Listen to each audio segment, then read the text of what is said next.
Hello, I'm a Csun student. My name is Eric Cuevas, and as a student who takes night classes, I just wanted to know what is being done to address inconsistencies in late night service for all the bus lines that are serving Csun. Not only just the transit station, which I think is all well and good, but certain lines I feel are being neglected, some that stop running around 8:30, some, in fact, probably even earlier. But I just want to know what's being done to improve these services. Stephanie? Yes, so specifically in June, we're realigning the late night bus service to address the gap that exists today. So we're adding additional trips in the evening on line 239 that goes from Csun to Silmer and Encino. We're adding additional trips to line 239 that will leave northbound at 8:50 p.m. and 9:50 p.m. and southbound at 9:30 and 10:30. And we're adding 2 additional later trips on line 744 that serves the transit center at 9:20 p.m., 9:50 p.m., and 10:20 p.m. So the idea is we are getting smarter, and we're now going to consult with our class schedule and curriculum as we look at adjusting the bus schedule, so we'll ensure we're always in alignment. And I know Mitch wants to make a comment there, but you're also looking at Valley College and Mission College. Oh, yes. Yes, Paris Mission College, yes, for absolutely. their class schedules as well, to try and integrate that so in a way that makes sense for the students as well as for the bus operations. That's correct. Mitch? Yeah, I just wanted to share my frustration with that. I'd written a letter 2 years ago asking for them to realign the class schedules with the bus service. And I got a generic letter back from Metro that basically said, we'll look into it. I've been meeting with Dr. Harrison. I've been meeting with Csun for the last couple of years. We have a regular roundtable and discussion on transportation and Colin. Many of us get together and bang our head against the wall on some of these frustrations. What I'd like to, quite frankly, what I'd like to see, and I'm glad they're doing these things now. I'm not on Metro. I've never been appointed to it. Hopefully, maybe I'll be on it in the near future, but that's another issue for another day.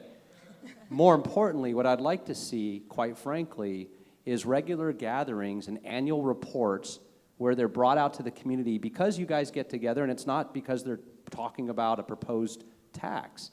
It's because this coalition and community has gotten together. And I want to thank Bob Hertzberg for bringing everybody together. And it's not just tonight. It's leading up to this that they're responding to some of the needs of the school.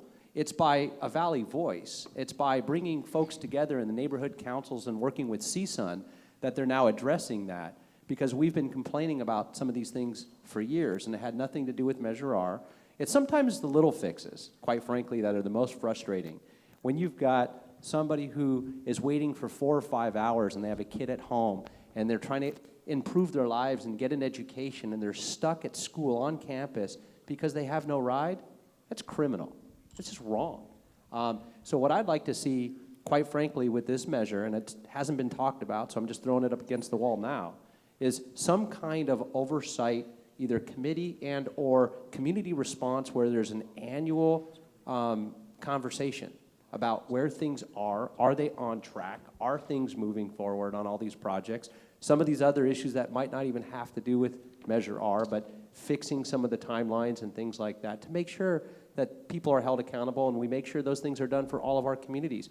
I'd like to see an annual conversation on that. Yeah. Who we got with the mic over there? Oh, I'm sorry. Barry trumps you, so sorry.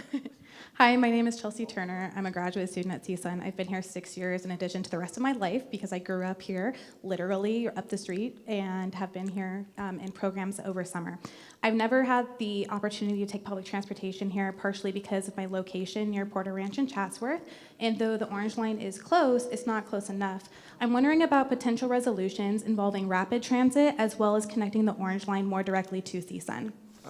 I think we talked a little bit earlier, and that is actually one of our key initiatives here at Csun is to have direct connection to the Orange Line, and also to have direct connection over to that light rail to the east. So whatever happens, I think that the key message we have is we are a strategic location where we can finish the job here at Csun and serve this entire region. So I think in just those two pieces, and frankly, a fairly economical investment in our transit station would allow us to do all those things that you just mentioned.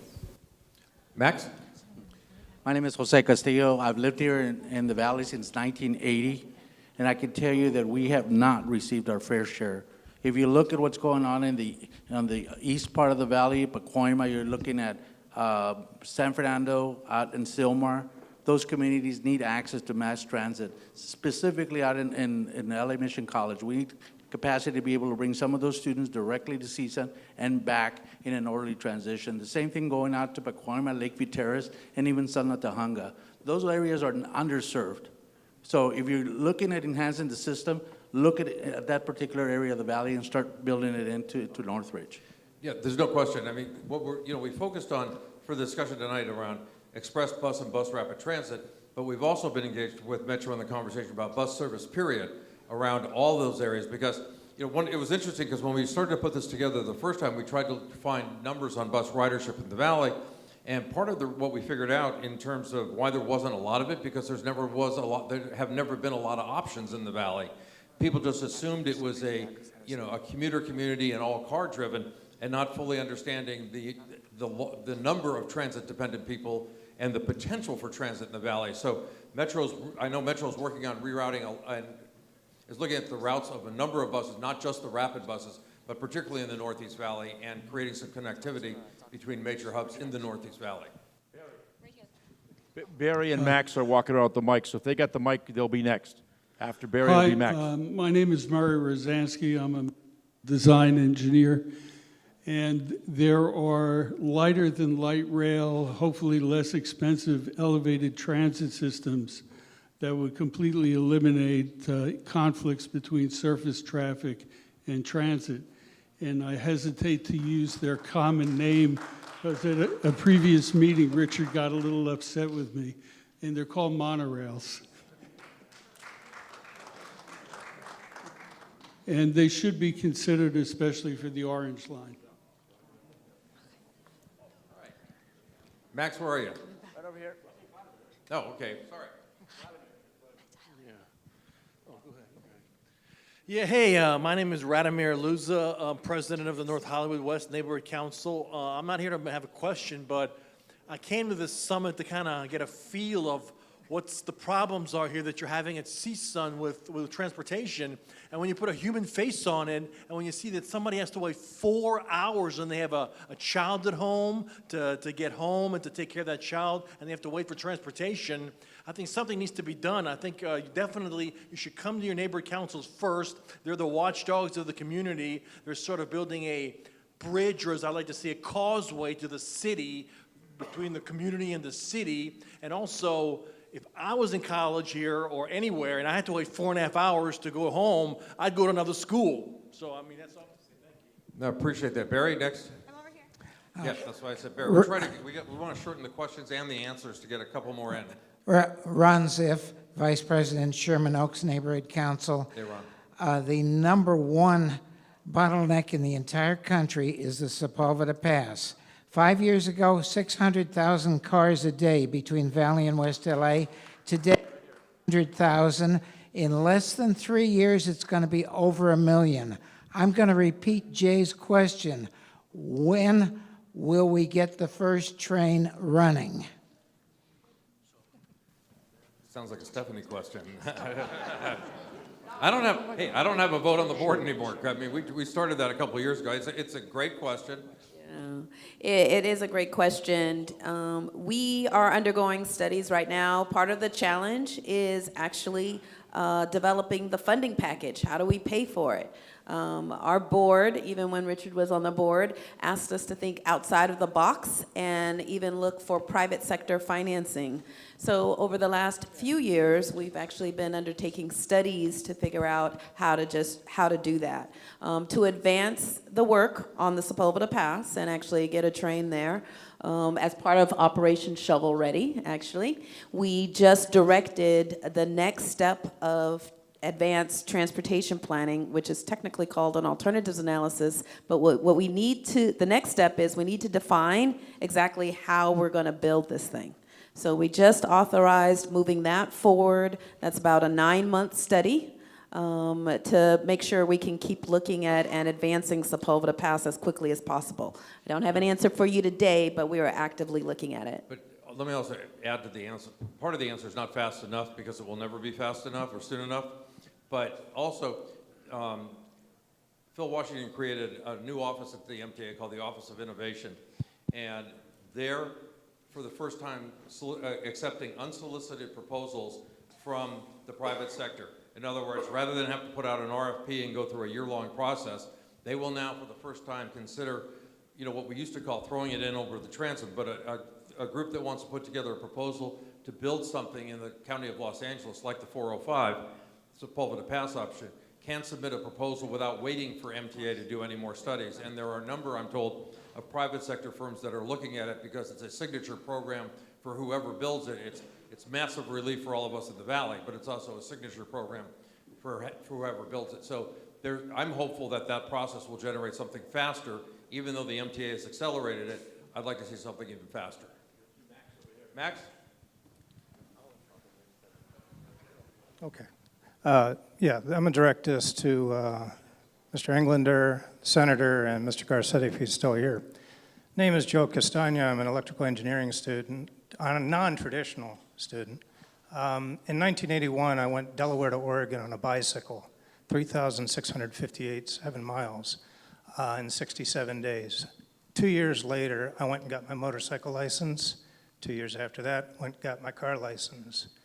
A few years after that, I got my Class A commercial driver's license, and I went into the U.S. Coast Guard during the Gulf War.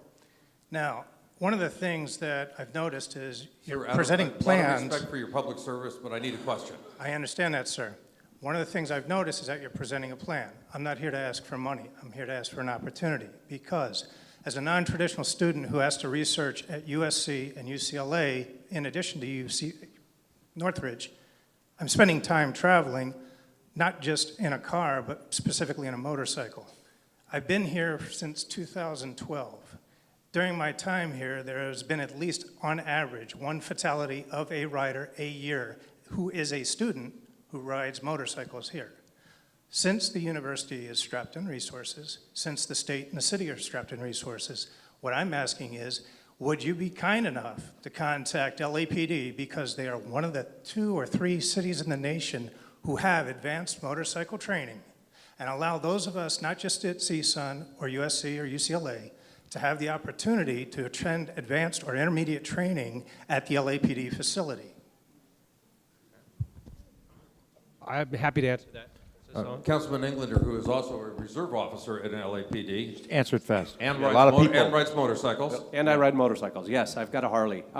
So I ride regularly, and I'll tell you this, just a quick answer. The answer is probably no. They will never open their facilities because of risk. But I will tell you, I've taken the aggressive rider course at Harley-Davidson, approved by the DMV. That's offered at Glendale Harley. I think Simi's got it as well, but I took it at Glendale. It's phenomenal. And I'll just close with this because it's sort of off topic. Most people don't realize this. About 90% of all motorcycle collisions can be avoided by the motorcycle rider. 90% can be avoided by the motorcycle rider. And so I knock on wood. I've never gone down, and I ride regularly, but happy to talk to you about that offline. So, thank you. And thank you for your service, by the way. Let's applaud him for his service, too. Thank you. My name is Les Himes. I'm chairman of the United Chambers of Commerce of San Fernando Valley. You're I'd here. like to ask a follow-up question to what this young gentleman asked. He's a nighttime student. Obviously, it's been a day or two since I took a night class, but I believe that they end at 9:45. What you, to the Assistant CEO of Metro, you went through a number of adjustments to the schedule, and a number of those schedule adjustments were for a 9:50 departure. And I fail to see how that really works for a student. I know when I was going to school a long time ago, a 9:45 class didn't always end at 9:45. It took a couple minutes to get out of class. How are you going to get there in 5 minutes in a practical sense? If the bus leaves at 9:50, you really haven't done much to solve the problem, in my view. Actually, we work with the university on coming up with these alignments, but I did go through them quickly. We'll actually post them, but some of them actually go to 10:30 as well. So there are a number of alignments, but we did work with them.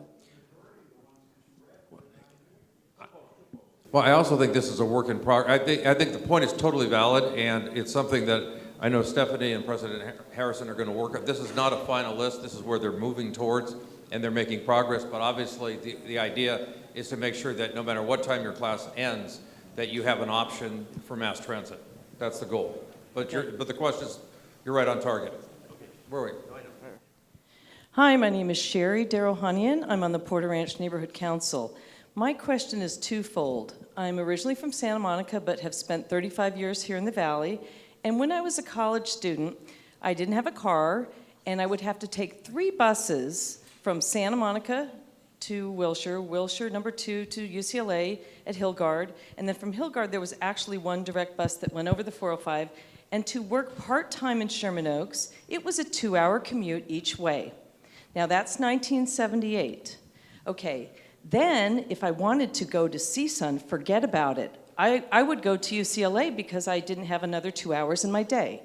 But that's 37 years ago, and it hasn't changed much in 37 years. So I'm very sorry about that. Now, the second part of my question is, if we are supportive of a tax increase, sales tax, what have you, what guarantee, if it's so difficult, 62%, you hit a wall and you can't get the 2/3, what can we do as community members, as students, as parents, to get from 62% to 66 2/3?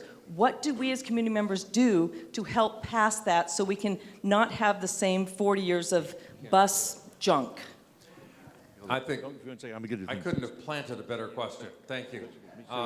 Hey, Richard, real quick before you answer the question, you know, I think that we want to go longer because there's a lot of people with questions who want to respect the questions. But if anybody wants to it does have to leave beforehand and wants to grab their bag and go up on stage, you can go on stage and sign that if you're so inclined to sign the artwork. We'll have a piece of history that we'll post in my office, and we'll make a copy and send it out to everybody. But if you got to go and you want to sign, go up on stage. Don't worry about it. We're all in this together. But go ahead, because we got a lot of questions to answer. Let me answer it briefly. No, I got the campaign question. Through the neighborhood councils, organize the neighborhood councils in support of what MTA ultimately puts on the ballot. Part of what we're trying to reach here tonight is sort of an agreement and a consensus about projects moving forward. Work with Senator Hertzberg's office. MTA cannot get involved in an election. They can educate but not advocate for a vote. But I would say the neighborhood councils are one of the most effective ways to reach out to the community and explain to the community why this is so critical so that future students don't have to go through what you went through.